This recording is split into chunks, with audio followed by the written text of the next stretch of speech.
दोस्तों, स्वागत है आपका हमारे चैनल नेक इन इंडिया पर। हमारी आज की कहानी का टाइटल है चिट्ठी। इससे पहले कि हम आपको आगे की कहानी सुनाएं, प्लीज हमारा चैनल जरूर सब्सक्राइब करें। एक गांव में माँ बेटी रहते थे। माँ और बेटी बहुत गरीब थे, इसलिए उनका घर भी बहुत छोटा था। घर भले ही छोटा सा था, लेकिन दिल बहुत अमीर। एक बार की बात है, रात का समय था।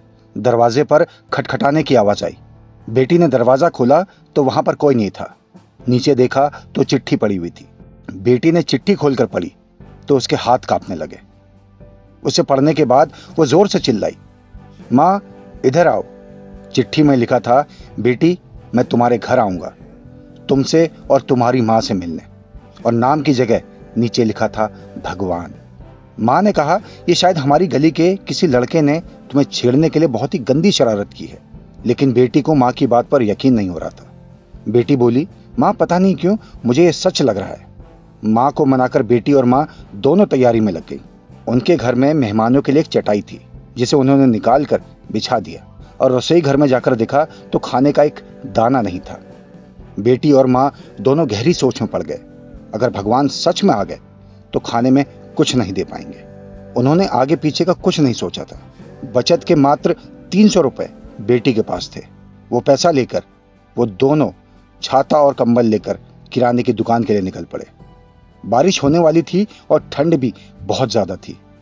दोनों एक पैकेट दूध, एक मिठाई का बॉक्स और कुल 200 रुपए की चीजें खरीदकर वापस लौट आए, क्योंकि उन्हें लगा कि शायद भगवान घर पर पहुंच गए होंगे।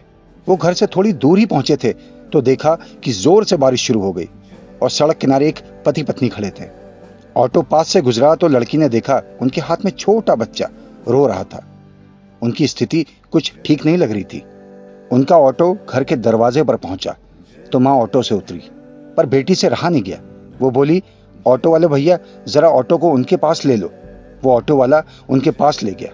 वहां जाकर देखा तो बच्चे को तेज बुखार था और उनके पास खाने के लिए कुछ नहीं था। एक तरफ भगवान घर पर आने वाले हैं और दूसरी तरफ यह समस्या। बेटी ने सोचा, भगवान को मना लूंगी, लेकिन अगर इन्हें ऐसे हाल में छोड़ दिया तो भगवान बिल्कुल भी माफ नहीं करेंगे। बेटी ने जो भी खरीदा था वो सब उनके हाथ में थमा दिया और तो और बचे हुए 50 रुपए भी दे दिए और बोली, अभी मेरे पास सिर्फ इतना ही है, इसलिए रख लीजिए। बारिश भी तेज हो रही थी तो उसने छाता भी दे दिया और बच्चे को ठंड न लगे इसलिए उसने अपना कंबल भी दे दिया।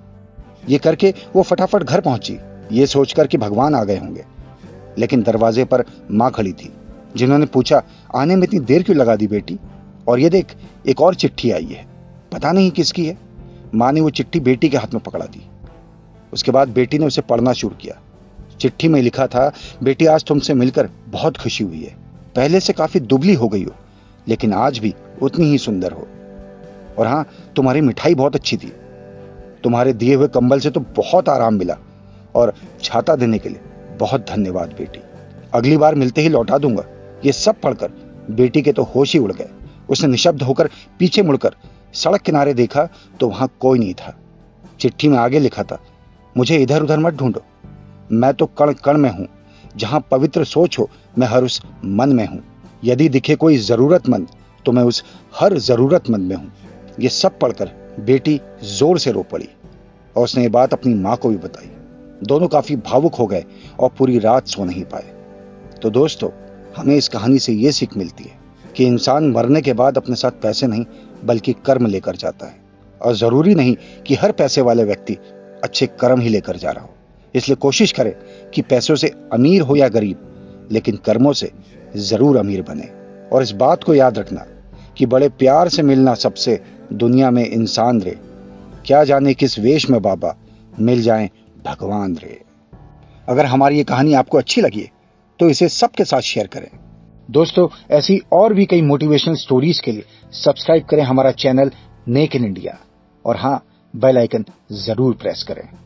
धन्यवाद।